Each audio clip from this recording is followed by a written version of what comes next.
Keegan and Company. It's Keegan and Company, the company you keep. That's it. That's got to be it. Welcome back to the Keegan and Company podcast. My name is Keegan Hipgrave. If you guys are new to the show, if you could jump over, give us a little like and subscribe. It does go a long way.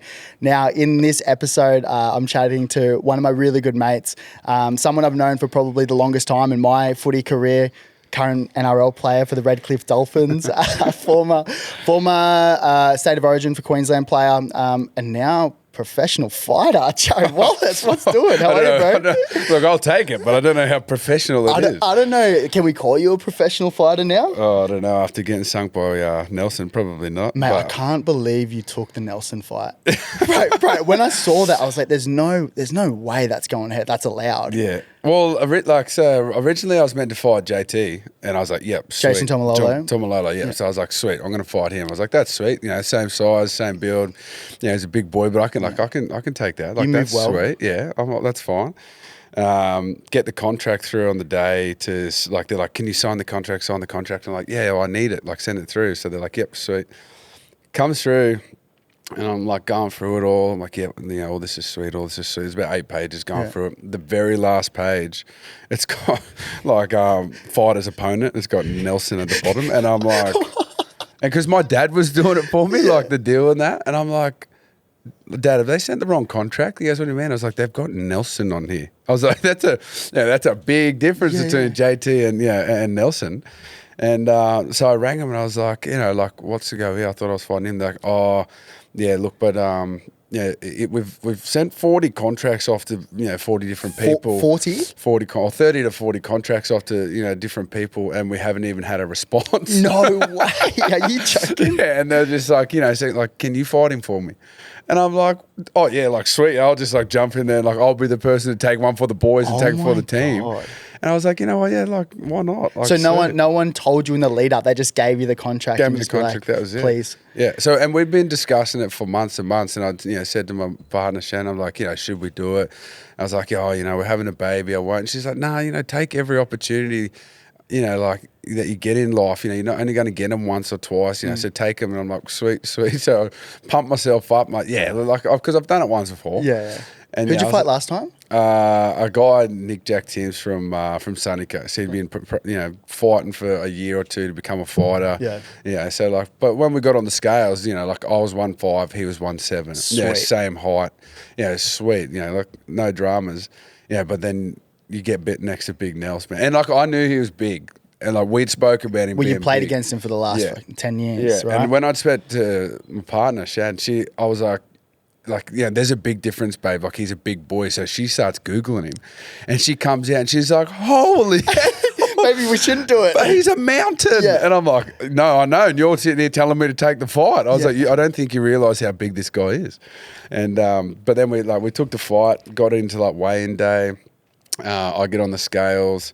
I'm like 111. I'm like, sweet, trying to put some weight on. I tried to like talk myself up, and I'm like 112. Yeah, trying to put some weight on. Yeah, for me, it's actually not that hard to put weight on. But for the fight, we were training so hard. It actually, like, I had to eat heaps. Like for me, I'm usually football day. I'm like not eating at all. White bread rolls. Yeah, I'm just having a black coffee, and I'm still putting weight on. And so I'm trying to put some weight on to fighting because like you're going to need every bit of power that you can. I'm like, yeah, sweet. Trying to put weight on, so I weighed in like 111.1. He gets on the scales. They're like, "Oh, what do you roughly?" Because it was the old school scales too, which was 6. So they're doing the little and I'm watching mine go back down. I'm like, "Fuck, maybe need a little bit more." Yeah. And then he gets on. He's like, "Oh, 128, 125, 128," and like, I'm sweat, and it just goes straight up. And they're like, "Are you sure?" And he's like, they kept going. 130, 135, and then they got to it, and I was like, "Oh, how much was he?" And they're like, "Oh, 139.8, 140 kg, Bruh. Big, mobile, like can move, can throw punches." It's not like he's just someone who is just like walking around at that weight like a big boy. He moves good. Moves good, yeah. Great on his feet, like bounces around. Do you know what I mean? And like. His family has a background of fighting too, so like he's been in the ring for forever. Yeah, he'd been training for 3 or 4 years for get in the ring, but he just never had the opportunity. So I'm like, you know what? Yeah, is that just because no one was going to take the fight? Because he's been wanting to fight a couple of years. Yeah, I think a few times like he was meant to like fight like last year and he got like an injury or something. Yeah. Melbourne didn't let him fight, you know. So it's just things like that, like in and out. So, yeah, like, and I'm glad that I'd kind of like gone in because every time I'd speak to someone, they're like, "Are you kidding? Have you seen that Bali video?" Bro, I forgot about the video. And I'm like, no. And they're like, do you want to watch it? I'm like, no, not until after the fight. So I'm so glad I didn't. I still haven't watched it, but apparently he was just skittling people in Bali. Did you ever think about like not taking the fight? Because mate, 30 kilos is wild. Massive, like because you're obviously not allowed to do that in real boxing. What's because the weight limit in boxing is only like 7? Yeah, 10? I think so. It's like it goes kegs? Up in 7 to 10 kegs each one, and then it's like we were heavyweight, so I knew we were heavyweight, but then I think he was like super heavyweight for like his size and stuff.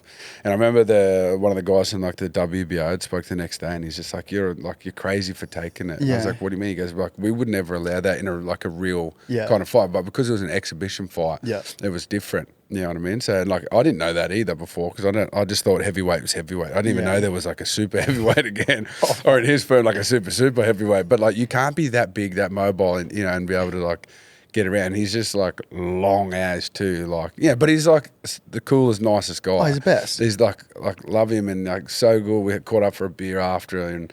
Yeah, like he gave my missus a cuddle and said thank you and stuff like that. How nice is that though? Yeah, which is like I had more respect for him. Like, I'd already had respect for what he'd done on the field, and then get in the ring and stuff like that. Because no matter how many times you've done it, whatever, it's still a daunting, scary thing. Like 1-on-1 in a ring when 5,000 people in Townsville are sitting there watching you. Like anything can happen to, and.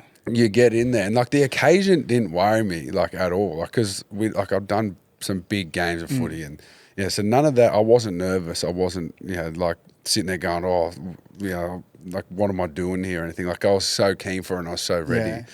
But like I did a few times think about not doing it, not because of how big he was or anything like that, but just because life at that stage was so hectic. Like I was just like.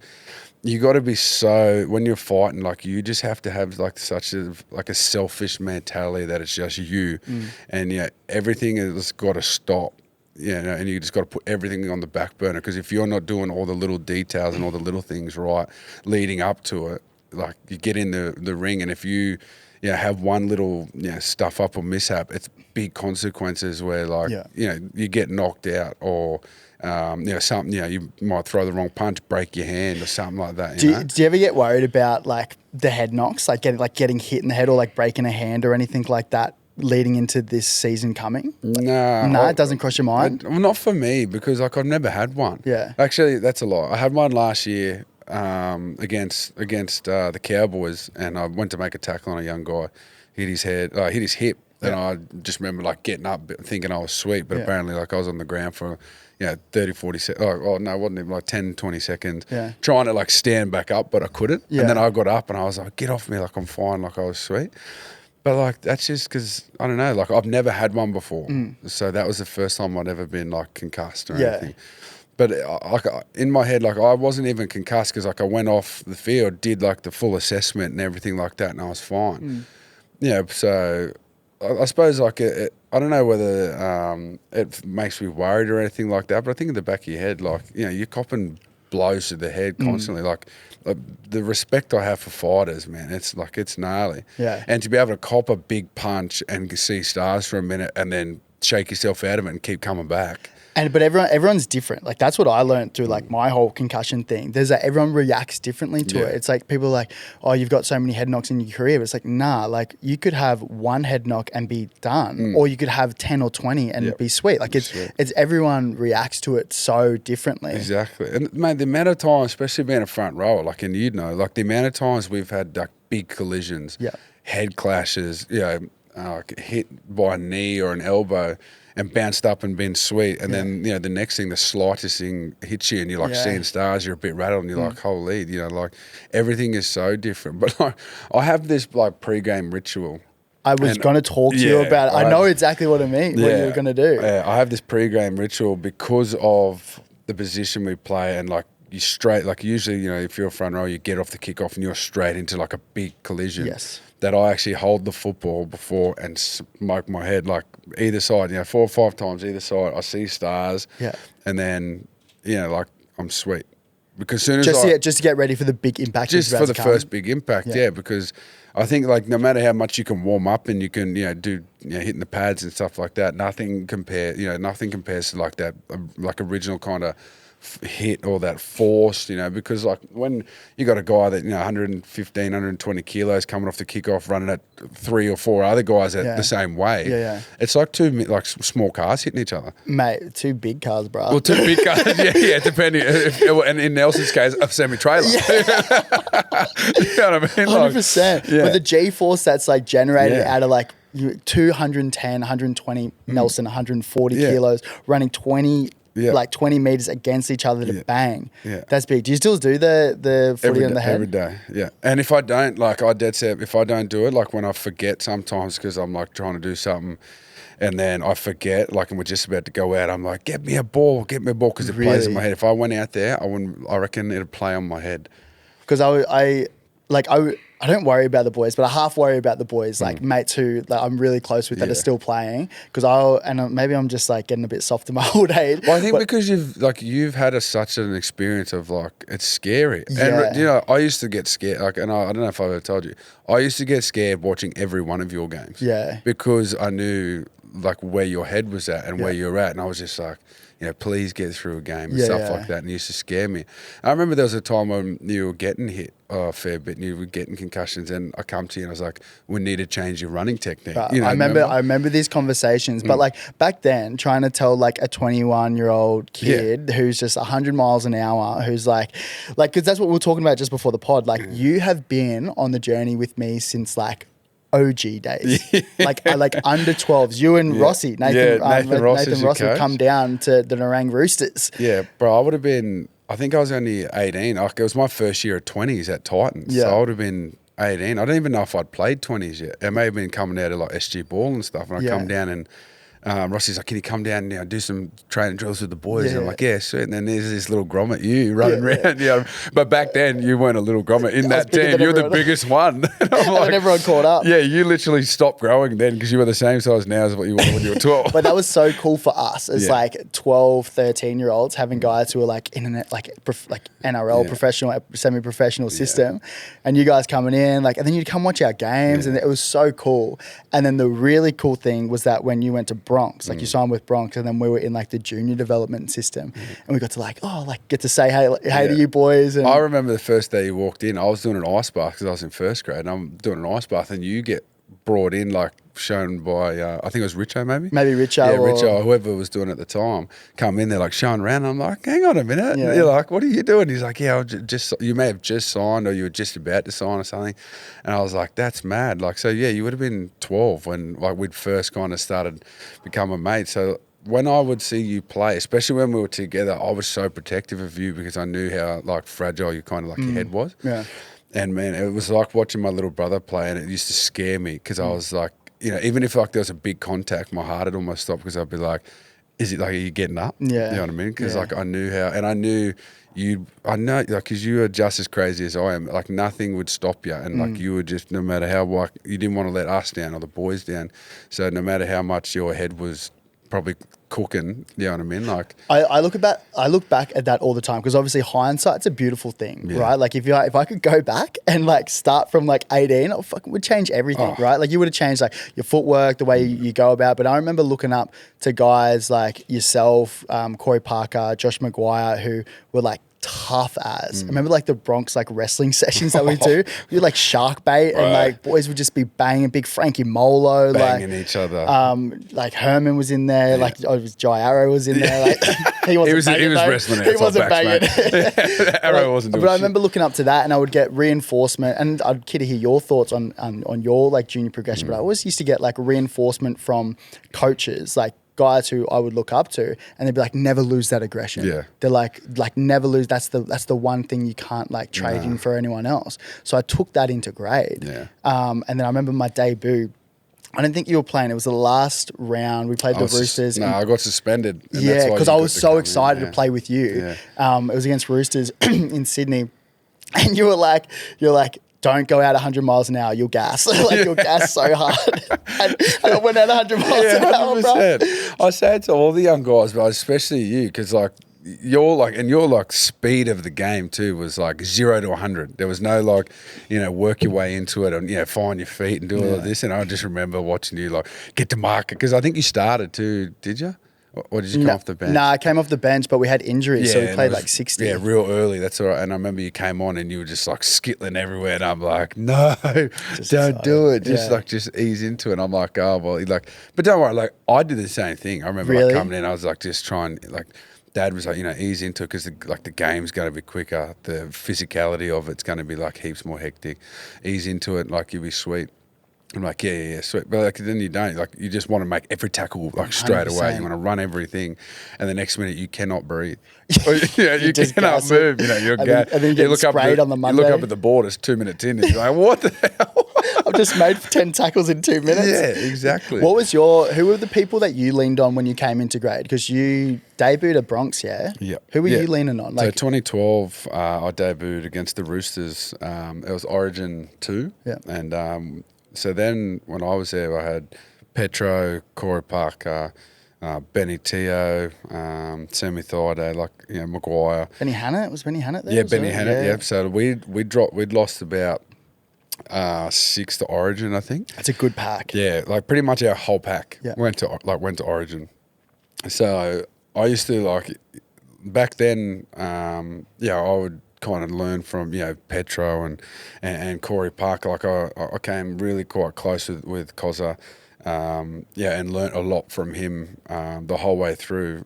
And Sammy always used to have like the wise words and stuff like that. Yeah, you know what I mean? Like half taking the piss, but like if you listen to him and listen to the messages he'd have, like it was actually real like what you would take away as a footballer and, what you needed to take away. Like, because there was times where, Wayne would say something to me and I would be, stressing. I'm like, no, I'm gone. Like, I'm never going to play again. Like, he's going to hate me. Yeah.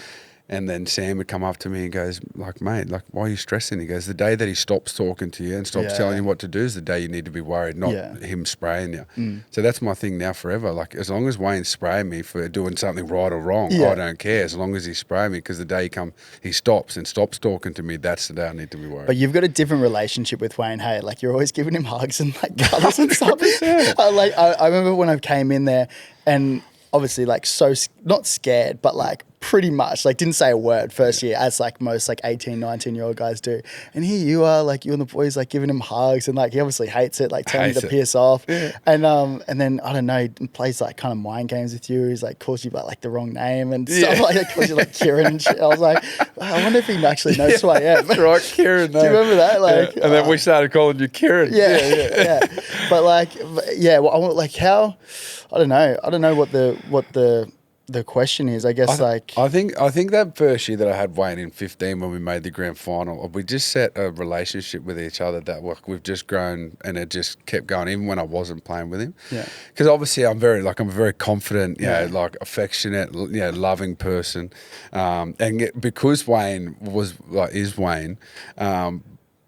And doesn't like the cuddling and kissing and stuff like that. I used to do it to stir him, but I know that he likes it. I know that he secretly does. Yeah. And the Wayne you get in front of the cameras and stuff like that, and the Wayne we get is completely different. 100%. You know what I mean? The love that man has for his boy, all these players, and not just his players, their families, and the club and the people that work there, is why we love him and respect him. He's always people first, being 100%. being a better person. If you're not a good person, he's probably not going to have you around. Or if he's someone who's going through a tough time, he's so good at pulling crew in. I remember, we won't say any names, but when guys were going through drinking problems, it'd be he'd be the first person to lean on, right? Yeah. It's almost he likes that little bit of a project too, because he knows that he can get the best out of them, especially if they're a fantastic player and they're just struggling with something. Because the first thing, a coach that doesn't have that ability to think,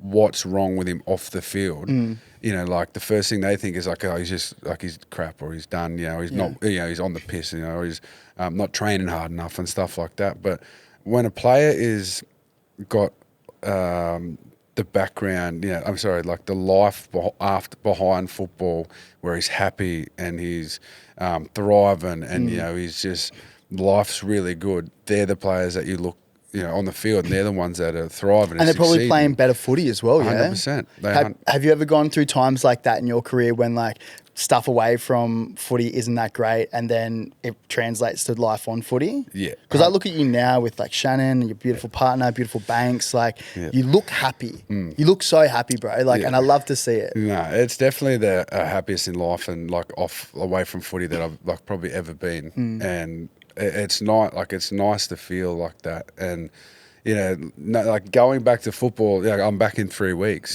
Going back to football, like being so happy away from like footy is like really like good feeling because like I'm about to go back and you're going straight back into it. Like you don't have to having the thought in your head of not having to worry about things behind football is a good thing for a football player because like when you're a footy player you've already got to think about so much and on the field and things like that. So if you're even got like the slightest thing in your head of like, God, what's this going on at home, or like what's like going to happen when I'm coming off the field, like you're not going to be fully invested into that of what you're doing for football. And there has 100% been times in my career where I've had to battle life stuff and battle football and try and be resilient enough to not let them both affect each other. Yeah. Because, life can be really good and you could be struggling on the field because sometimes you just struggle because we play the hardest game in the world. And so things get, the seasons are harder.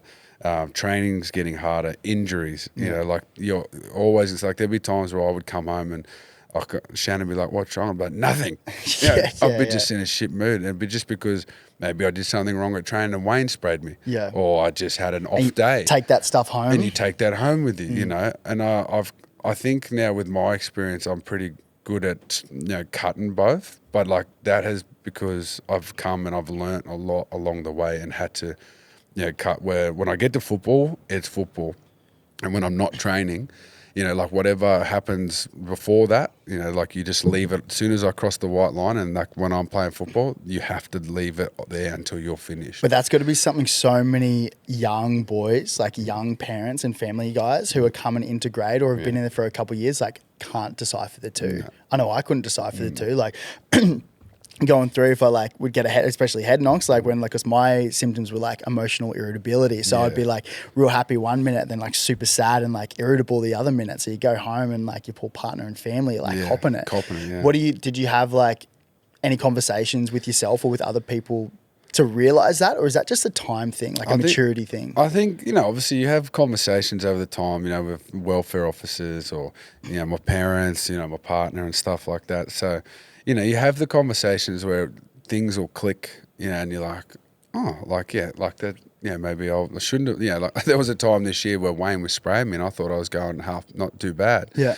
And he sprayed me after this game and I rang Shannon. I was like, he's spraying me again. Like, maybe I'm just done. Yeah. Like, maybe I am getting too old and like I'm slowing down and things like that. And she literally, on the phone, she looks at me and she goes, like, shut up. She goes, she did. She goes, if you, like, stop feeling sorry for yourself.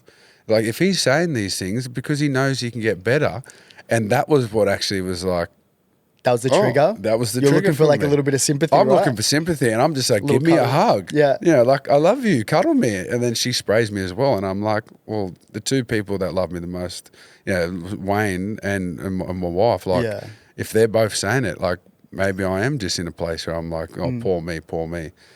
And then that just triggered me and like, I literally started training mad again. I started like, just that little trigger. And sometimes you can get a bit complacent in footy because, you're just going through the motions and you're trying to get yourself up every day to do the same thing over and over. And, because with footy, it's such like a, it's a roller coaster as well. Roller coaster, And just the repeat efforts of the same thing all the time. And, the coaches always say, don't get bored of it, and things like that. And you kind of get complacent of that. Because when the training sessions are the same and you're like, oh, like, we've done this, the same. But it's because the things that we do, you need to get better and better and better at that one thing. Because football is actually so basic and so like, just if you can have that one structure and do it really well, it's so basic. But like, I know we obviously when we're playing, it makes like we look like we're, flicking things out of our butt and all that sort of stuff. But we have done those things over and over and over at training. Like So it's just like second nature. Like a person will scream something and you only got to hear it once, you know exactly what you're doing. And that'll be like not just one play, that's a whole set of 6. You know exactly where we've got to go for this one to then land for that one, for them to do a kick for that winger. So you can get complacent. But when I was obviously thinking that I was going all right, and then she's like, well, he wouldn't be saying these things to you if you were doing them right. And I'm like, oh. How do you go taking criticism? Because like the best thing that I think I got out of footy, not the best thing, but one of the really good things is like learning how to have tough conversations. Because like you'll play a game of footy and then you might be doing a couple things wrong, and then you would come in, you get sprayed in video session, or your halfback might be spraying, or whoever you got, Nathan Pete's bloody sitting in there and he's spraying everyone. And like the best thing, the best thing that I got out of footy was like coming out and like I can have tough conversations with employers, with CEOs, with families, with partners, with friends. How did you go taking criticism? No, so like I like that. Yeah. I like the hard conversation because that's all, as a footballer, that's all I want. I want to know, where I'm at, where you want me to be, like, like on the field, like, don't beat around the bush. Yeah. If you want me to play 20 minutes, tell me that. Let me know. Like, if you don't want me next year and you want me to move on to a different club, tell me that. Yeah. Don't, I'm going to put you on, 10 minutes into the game and we'll see how you go. And the next minute, I'm on in the last 5 minutes of the game, which is what happened in the start of my career. No, like I would be told that I'm getting on the field 20 minutes in and then it'll be 3 minutes 50 to go and they're like, righto, get up and you're on. I'm like, well, just don't play me. Yeah. Let me go and play Q Cup so I can get decent minutes because that broke my confidence. Really? Because I was such a confident, happy, like I know my ability and I know what I can do and I'm very confident and I'll tell you, but like that's what makes me me. You know what I mean? I'll muck around. If I flick something out my butt on the weekend and it works, like I'll walk into training, I'm like, hey, there's that. You know what I mean? Like I like joking around, but like I'm not scared of that either. And it broke my confidence where like when Wayne was coming in, I was like, he's going to sack me. He's going to get rid of me. Really? Like, how old were you then? Like 21? 21. Yeah. Or 20. Because I debuted going into 21. So I would have been like 19 turning 20 and then played that year. And then Wayne came when I was turning 21. And for a 20-year-old kid who like, I thought I was like training the house down and doing everything. And then I finally get to play. When you're only getting that, you're like, well, why am I not good enough to get on?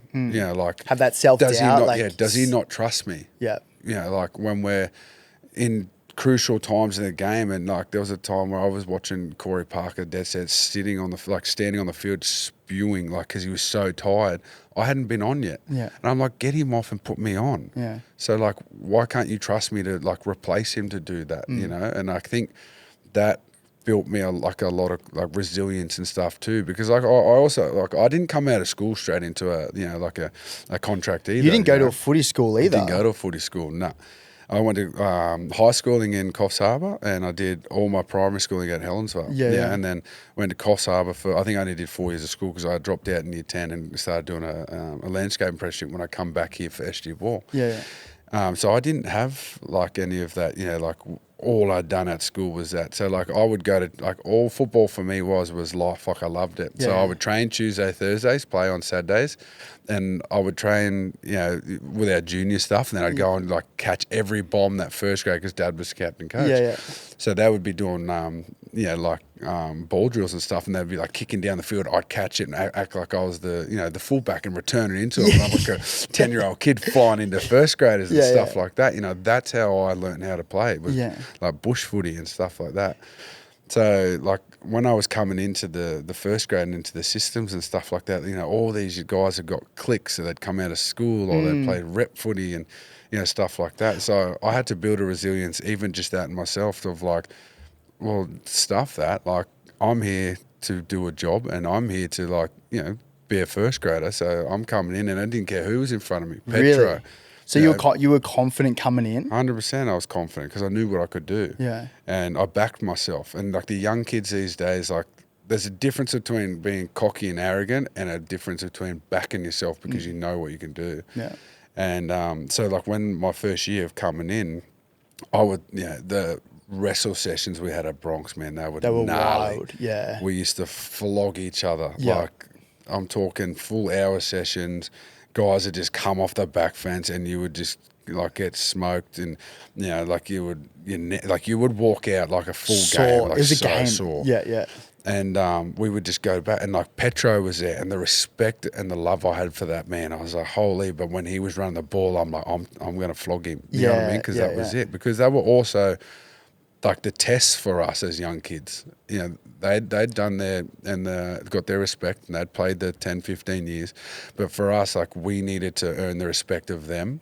We needed to show the coaches what we could do. So like, if you're going in half-assed, one, you're going to get injured. Yeah. Like, if you're going in half-assed, you're going to get injured. But two, like, they're just going to be like, well, you're not doing a training. We're not going to put you on the field. Yeah. So we just used to go and flog each other, you know, and Josh Maguire and that, like, what Moose was Oh, like. mate, he was, I remember, I'll never forget, we did one of the wrestling sessions and we were doing shark bait. So we're just like flying into each other. And Moose is someone who, like, I kind of like replicated my game off because he was a bit of a grab and like, it was a bit wild. But I remember exactly what you thought of Petro. I was like, I'm going to come in, I'm going to flog him, I'm going to pin him on his back. Yeah.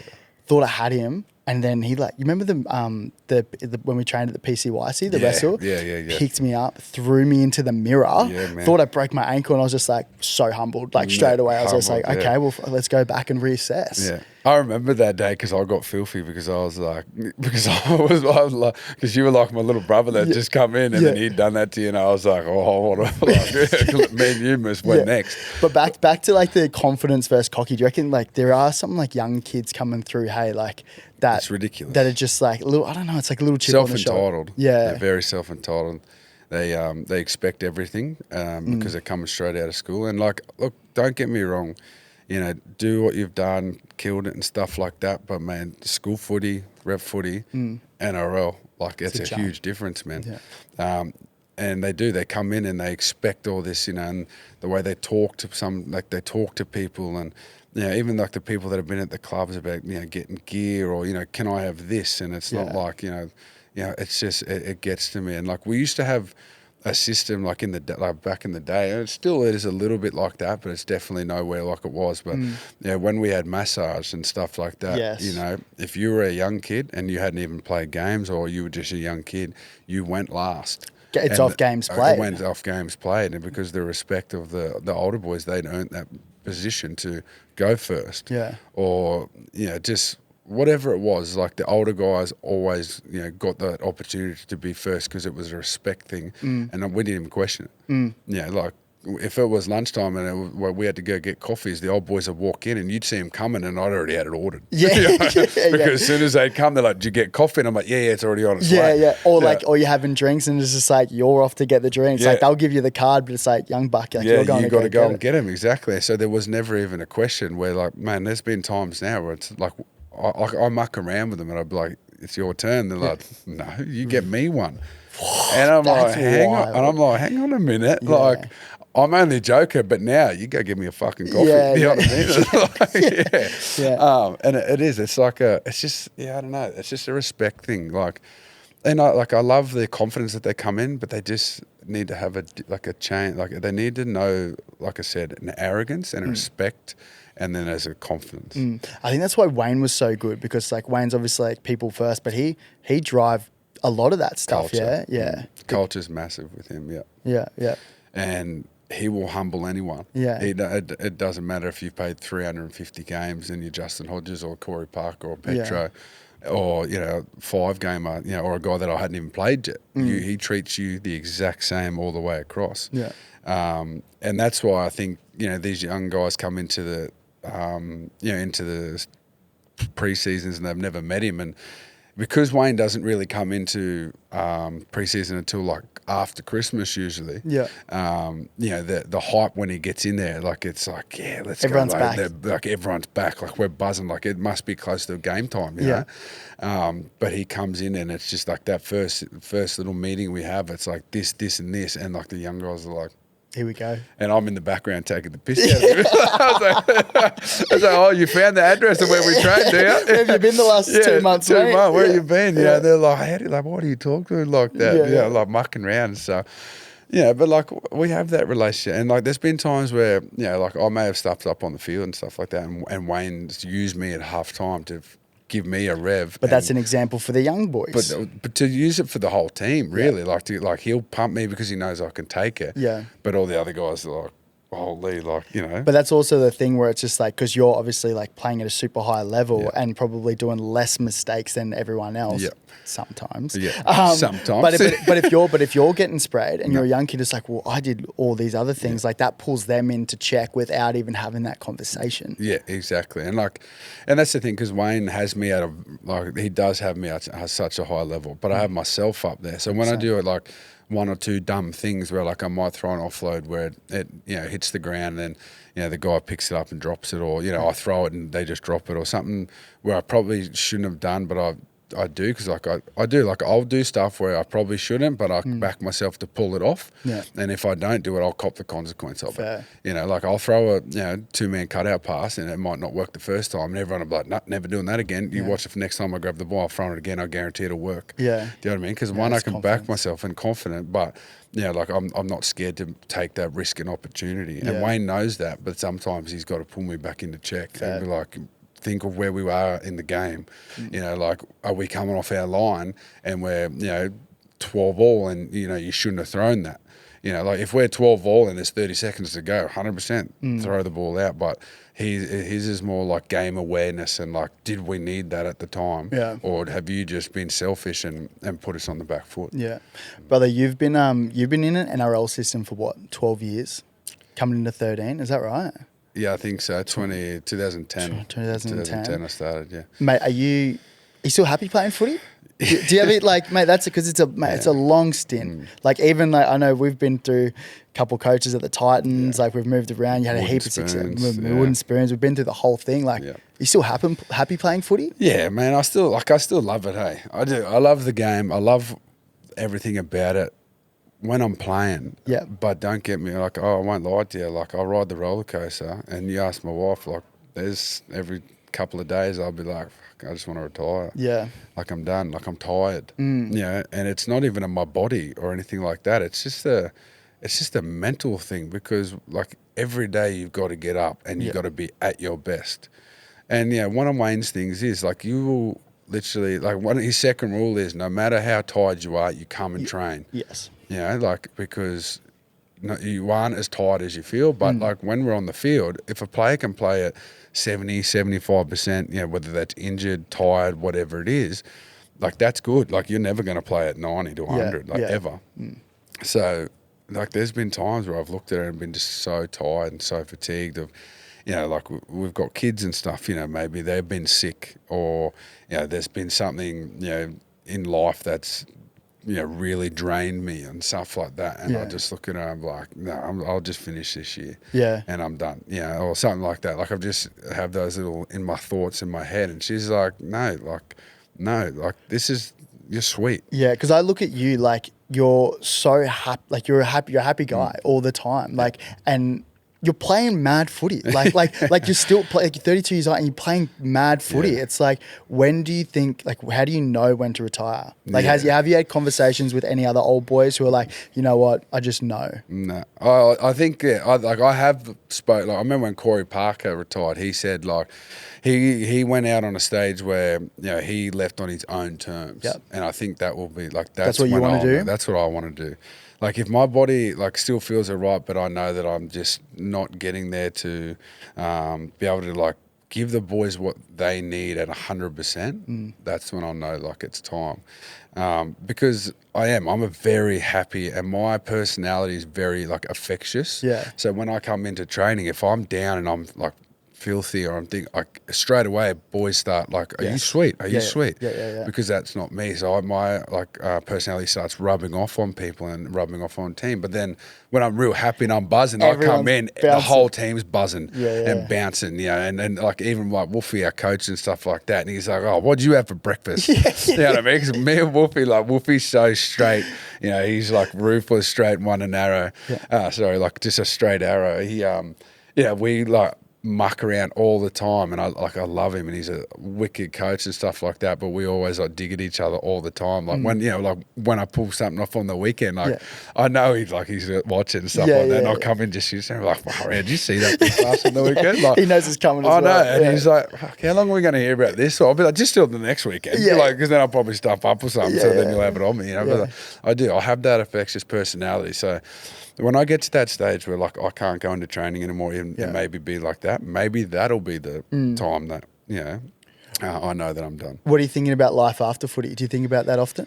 I do try and think about it sometimes, and like me and my partner, like my partner's very successful.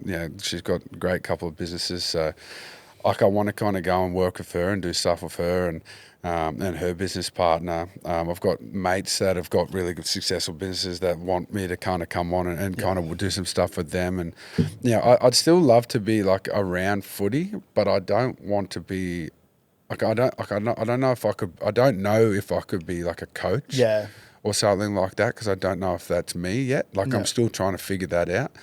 Like I want to think, like I think I want to be like the football manager. Because I want to be a part of football, but I want to be able to look after the team and look after the boys on that way, not like coaching and stuff like that. You've always had that in you though, like looking after the young boys and looking after the players. Like you've got a lot of love for the boys. Where do you reckon that comes from?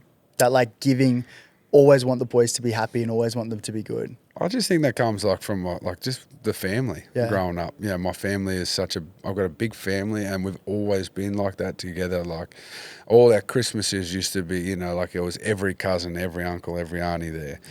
My family we do everything, together. Like if we're, a weekend, like there'll be a group text sent out and like, we're going to markets, does everyone want to come? Or we're having a barbecue, does everyone want to come? So my love for everyone and making sure I want to make sure everyone's happy. I think it's just my personality, and that's make you feel good. Me. It makes me feel so good. Like if if I do something wrong and and it affects someone, like I want to fix it straight away. Like I'm a fixer. Like my wife, if I'm a dickhead and she hates me for a minute, she just goes quiet, and she's a very realist, so she thinks about things. So I'm like straight away, I'm sorry babe, I love you, like please let me fix it. Probably what you need, brother. Yin and yang over here. She'll whip me straight into ass, don't worry. She's here, she's listening. I've just got to remember not to say something too bad. Yeah, very smart. Over there, very smart. But that's the thing. I'm a fixer, and I actually learned that off her mum. It was like we are two different people. So like say we have an argument or something, and she's like, well, you've got to respect like her boundaries, and this is the way she handles it, and this is the way you handle it, and that's the way I'm at football. And I when someone's down and they're hurt, like I want to help and I want to fix it, and because it makes me feel good.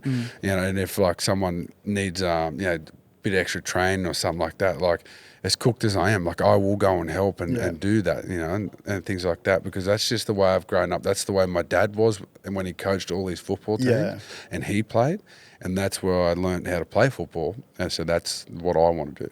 How do you go with the balance between like family and footy? I think I'm pretty good. Like, you know what football's like, man. When we're playing and we're in the season, like nothing else really. Like, there's no time for anything else really.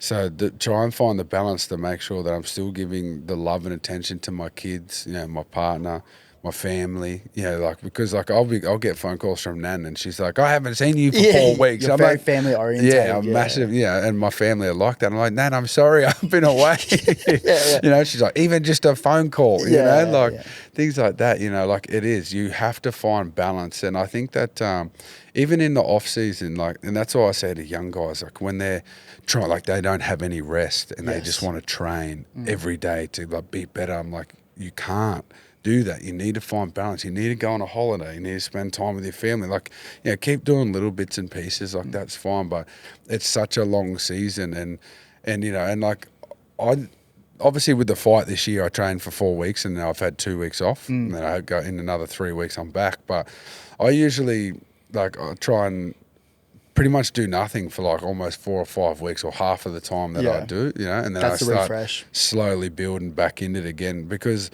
like you're never going to go back into training like pre-season fully fit and anything like that, but you've got like 2 months before Christmas to start that. But even like changing up the environment would be like a mad little refresher, yeah? 100%. Like that's exactly right. Even just like not being at the same gym every day or not training on the same field every day is like it's a refresher, and that's what you need to do. So go and train and find that balance. Or, you know, like my kids, like they love coming down and watching me train. You know, and I took them to a few sessions this year at Dolphins, you know, like, and they loved it. Yeah. Like, you know, actually our club is so family orientated. I love that, because Storm are the same. Like they get all the kids, all the family in there when they win, they sing a song, or even when they lose. Like they're so Para were the same. Yeah, like, and it's so nice. You know, like a lot of the wives and all that. Yeah, it's like a lot of the boys all live around like close around like the actual Dolphins. So like you always seeing the wives walking in and out, taking the kids to like the gym, or they've got like a creche there at the gym there at the Dolphins, so they're always like saying hello and stuff like that. So it's very family orientated. Or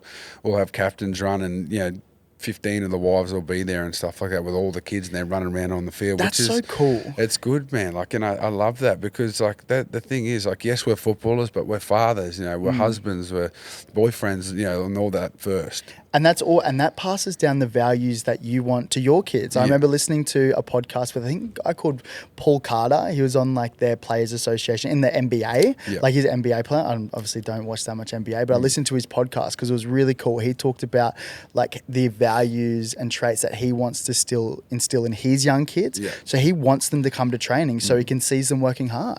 Like imagine if like dad just goes off the training all day and he's like, oh, well, like, and then like other kids or other people are talking about his dad. He's like, oh, he's just a basketball player. But if you can actually see dad doing the work, how he relates to other people, like seeing you get around to all the young boys and how you're personable, enthusiastic, like that's stuff that you're going to pass down to your kids. And I actually took my partner's daughter, my stepdaughter, for the first time to a training session this year. And she sat there and she watched the whole thing on the field, because I think like Sham was working, couldn't get babysitting, and she might have been like there was no school, so I took her. And she watched the whole field session, and then she came and had lunch with us, and then she came and watched gym and stuff like that, and she was frothing it. Like, she loved it. That's so cool. And then I remember Shan come up to me like that night, and she's like, far out, like, Indy loved that. I was like, really? And she's like, yeah. She goes, like, I knew like dad was a footballer and that he trained hard, but like, wow, like they trained really hard. And then Shannon said, well, you know, that's why when dad comes home and he's tired and things like that, and you want to go and do all these things, and he's like, you know, like maybe just not today, we'll do it tomorrow because he's so cool. That's why. And she's like, oh, I get it now. So like, you almost got to like, they understand, like you show them and they learn an appreciation too. Like when you're going to training and not showing them what you're doing, and then you come home and you're just tired and you don't do something with them and stuff, they just get upset because it's like they don't want to spend time with you. But when you show them and actually give them the appreciation of what we do, like it was cool. I look at you with your kids, and it's so like, it's so fun to see. Like even growing like watching your little bubs grow up. It's so fun. What values do you want to like instill in them? Like do you think about that? Like, is there any values that you want to pass down to them? I just think like just like be a good person to everybody.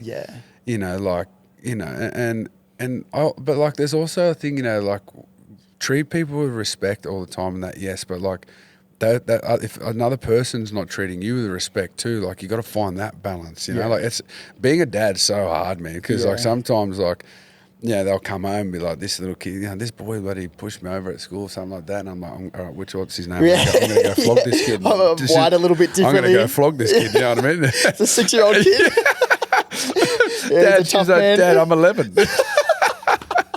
You know what I mean? Like, it's so hard. You know, it's the most rewarding job ever, and I love it, but it's so hard. And I just want them to, you know, grow up in life, and you know, you don't have to just do one thing in life. And that's why when I did the boxing, that was my biggest thing with them, because they're like, why are you boxing? You're a footy player. And we're like, you know, because you don't just have to do one thing. You know, you can go and be a boxer while I'm a footballer, or you can study and go and do this, you know, and like, you don't just have to do one thing in life, and take every opportunity, even if that opportunity is hard, and or, you know, fighting a guy that's 30 kilos bigger than you, and it's going to be the biggest test of your life. Like, take the opportunities when you can. That's probably the biggest thing that I learned from you was just like, not even just like networking, but just like taking opportunities. Like you would always like bring me along to catch ups, or anytime we'd have like piss ups or anything, you'd be like, come meet this person, come meet that. Like Ryan's the exact same. Like, and I don't know if it's like, if you're conscious of it or if you just do it naturally, but that's the biggest thing that I found in you is just like always looking out for people, always wanting to do introductions and like always looking for like good opportunities with good people. Well, especially with while we play footy too, because we meet some of the best people and we have such great networks and connections with some of the best people and like really successful people and like, in business or, in sport and stuff like that. And, like, building the networks and it's such an important part of like, we need to do it now while we're playing. Yeah. Because like it's not going to last forever. 100%. Yeah, and football will get to a stage where like, it'll almost forget us. You know what I mean? Because it's like we're kind of like cattle. 10 years ago there was a big herd then, and now like it's a completely different herd now. Like, and it is, we're like cattle, and we just keep filtering through. And you need to build off those connections because like even what we were saying before, what am I going to do after footy? I don't know yet, but, because I still want to keep playing and I'm still in the mindset of playing that in 3 years time, 4 years time, there might be a complete opportunity that I just never ever thought would come up. Full sliding door moment. Exactly. That might be what I'm doing. Like I sit here with you now. You used to hate doing camera. I know, bro. And hate talking on like radio and that stuff. I remember we used to laugh about it. I'm like, and I used to be like, no, just do it. Like, build the confidence up to do it and the ability to be able to sit there and look to a camera and just talk and not be paranoid and worried about like what you look like or what people think. And now look at you. You've got this sick, wicked podcast talking to some of the most amazing people. And it's so cool, like the stuff that you find like uncomfortable and like leaning into that uncomfortability. Like you said, like hated doing media. Like when they pull me in, like do media, I was like, nah, get J-Wall. Like that's what he loves doing. And that's what I mean. But then like taking out of it, it's like, mate, I've learned so much from that. Like learning ability to be able to talk to journalists, ability to be able to talk like on panels, like even the stuff with what ability, like doing Q&As to sports clubs, like doing Q&A, sitting in front of like the biggest like clubs in Australia and presenting to the main boys and like knowing that they're going to take the piss out of you. Exactly. Like I remember Walshy, Adam Walsh from Brisbane Broncos, he's like, yeah, mate, you can come do a presentation to the Bronx boys. And I was like, first thing, 100% I will. But I know if I walk into that side, the boy's going to take the piss out of it. No matter what I'm talking about. You know what I mean? But like, it's so cool. And that's why I love this. Like, man, I love this so much. Like, I get the ability to be able to have real conversations with some of my best mates who just happen to be, I guess, influential in the space. And everything we touched on today about confidence, dealing with pressures, like the ability to have tough conversations, balancing work life and parent life. Like these things are so important. I think like one of the best messages I ever like was taught was like, get comfortable being uncomfortable. Do you know what I mean? And that's whether it's on the field, whether it's off the field, whether it's in front of a mic, whether it's talking in front of 5,000 people. Do you know what I mean? Like, it's an uncomfortable, and you build a resilience or you build a confidence to do it. But you build up and you start learning more people. The opportunities start coming up, and like yes, it's uncomfortable for a minute. But everything's uncomfortable at the start until you learn and you kind of get comfortable doing it. And that's where you grow, bro. Yeah. Like that's where you grow. I look at like all the hardest times in my life and I've got like, and that's where I've had the most growth and the most things, like losing a mate to suicide when he was 17. That sparked the passion of wanting to do a deep dive into mental health and doing all the stuff with Movember and all the Movember events that we did back in the day at Titans. Even though I can't go. You're right. You had a good little massage getting there. But it was everything. It was like even like being medically retired from footy, like one of the hardest things ever. I wanted to play into my 30s, but I mean, like I get to do this. I get to have conversations. I get to have meet some of the most amazing people in Australia, if not like soon to be like the world, like the greatest like struggles. Like mate, there's so much opportunity out there, 100%. And it's like footy. I reckon because we talked about opportunities before. Like footy will like open the door, but you still got to walk through it. Yeah, 100%. You got to walk through it, and you got to take that opportunity with both hands. And that's like even when you get your chance to debut on the field, like they give you the opportunity to take it. Yeah. Whether you take it and you do everything that you can to be there next week, that's up to you, because they give you all the tools, and that means training, food, hydration, boots, they wash our gear, everything. Well, not training gear, but like playing gear and stuff. They give you everything that you need to do. You need to take the opportunity to do it. And that's what I think, but like the difference between taking it, you still need to work hard. 100%. You still need, it's not just going to happen for you. And, I was saying before, it gets a bit stale sometimes because you're doing this stuff over and over and over, the reps over and over. But that's because it's important and crucial, because when you get into times where you're so tired and fatigued, your body naturally goes into, this is what I got to do. Yeah. If you're there's been times where I've been so tired and I can't talk, and someone will say something to me, and I just naturally, go into it. I remember you doing I remember one day we were on the field together. I can't remember who we were playing. I'm pretty sure it was at Suncorp, at Seabus, and I looked at you and I said something, and bro, you just looked at me and you looked straight through me killed you, mate. With the glass eyes. You couldn't talk to me, and I was like, we're in that state. Yeah. We're deep in it, brother. We are deep in there, I have a bit of tough love, I do, but only because I know you can do it. And I remember Morgan Boyle one day. Yeah. We were playing, I think it might have been Broncos or something, and we'd had a heap of injuries. Yeah. So we were playing big minutes, and it might have only been his second game. Yeah. And me and Petesy had played 80, and Dark had played 80. Yeah. And we're playing big minutes, and we're off right, and he's standing in the scrum, and he put his hand up to the bench. He's like, I'm tired. Yes. And me and Petesy turned around, and we're like, you put your fucking arm down, because I know you're tired. We're all tired, but you will regret doing that. Yeah. This is this moment right now will define you and make you a better footballer, because I know you're tired, but you're not going to die. Yeah. You know what I mean? You're not kind of carking on the ground right now. You are going to get, you're going to take a 30-second break, and you're going to keep going until we finish. And how much better do you feel after the game when you've gotten through that 100%. Stress and that pressure, right? Do you remember when we did the 50K hike through through Tambourine Mountain and Canunga and stuff we did that? a Springbrook. It was like a pre-season, wasn't even an army camp. It was supposed to be a team building exercise. We were doing 50Ks. We started at 5 We'd originally thought, we were told it was 30. We told it was 30, 5 p.m. and then we were going to finish sometime in the night. By the time we got there. And it was so funny because there was one part, because we would stop every maybe 20K or something. Yeah. We had 4 base camps, and I think the first one was 21. And then the next one was 10, because it was a bit more through the mountain. Yeah. And then the next one was maybe 15, because it was a bit through mountain, but there was a big tar road part, and then the last part was another 15 or whatever. I'll never forget, because I didn't bring anything. They didn't tell us to bring any snacks or anything. I look at you, bro. You had lollies. You had muffins. I'm not stupid. You had Gatorades. I'm coming I need some muffin, man. Yeah, 100%. My backpack, don't worry. Everyone's like, geez, you got a big backpack. And I'm like, you'll be coming to me later. Don't you worry.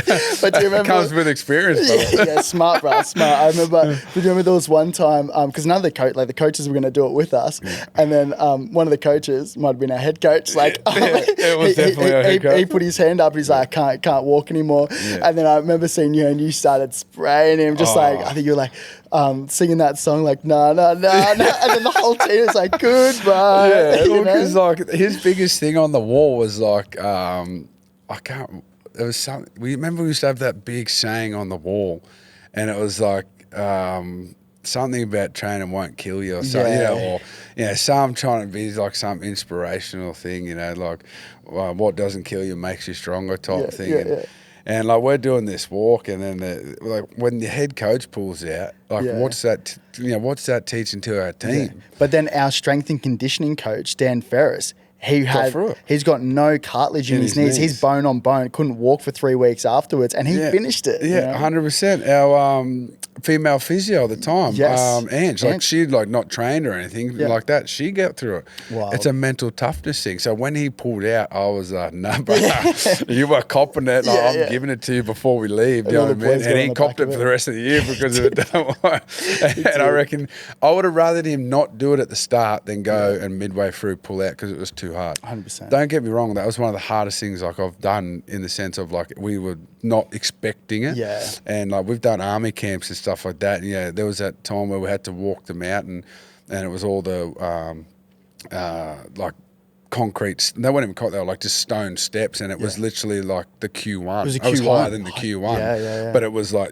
one step would be like this big, and then it'd be that big. And it was hard. And like I remember 1 in the morning. Yeah, I remember I was so cooked at one stage. I would dead set walk straight over a brown snake and just kept walking. And I was like, "There's a snake there, boys." So then but I was that cooked. Yeah, to pass it back. Yeah, like no one cared. And then me and Peatsy finished first. We came charging in at like 7 a.m. the next morning. We finished first. And we were sitting there laying on the concrete cooked, like, and my body was overheating, like so bad. Like it was so cooked. But like I'd never done something like that before. And I never would have either. I probably never will do again. No. Like who does that shit for a living? Yuck.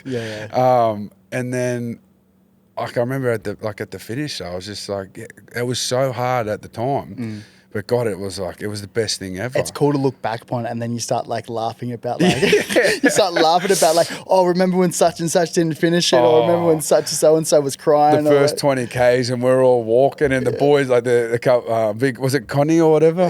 He's singing, and they're like doing all these cha-hooing and singing, and by the next 20 Ks, it was bone They go silent. quiet really quick. Yeah, couldn't do a thing. Like it was like hilarious. So, but that's the thing. Like it's not gonna things won't kill you. So like take the opportunity and don't be scared to fail because they are the times you will grow the most and you will learn the most. And like I know like Morgan, like from that game, like we still laugh about it and stuff like that. And like he could go and probably play 80 minutes NRL now because in his head he's like he got through that time like he can get through anything. Yeah, brother. Let's wrap it up. What do you think is one of the most important things that we haven't touched on today that you'd like to touch on? Is there anything that's standing out for you at the moment? No. Here's another question. If happiness was a recipe, what do you think's missing in your life? Because I look at you and you look like a very happy person. You know, everyone's like, footy's going well. Like your family's obviously thriving. You got like beautiful girls. You know, little Banksy boys running around. Is there anything that's missing? You think? No, not for me now because I've found the balance in life, and don't get me wrong, and the balance it gets thrown off at times, and and it gets wobbly and things like that. But you need to find balance, and you need to find like what works for you and your family, and and it might be uncomfortable for you because you're not used to that, or that's not what you want to do. But it might be what your kids need, or it might be what your parents need and stuff like that, and. And again, like, no matter how tired and that you are, you'll wake up the next day and you'll be fine. So, find balance in life and don't be scared to take the leap of faith or ask for help.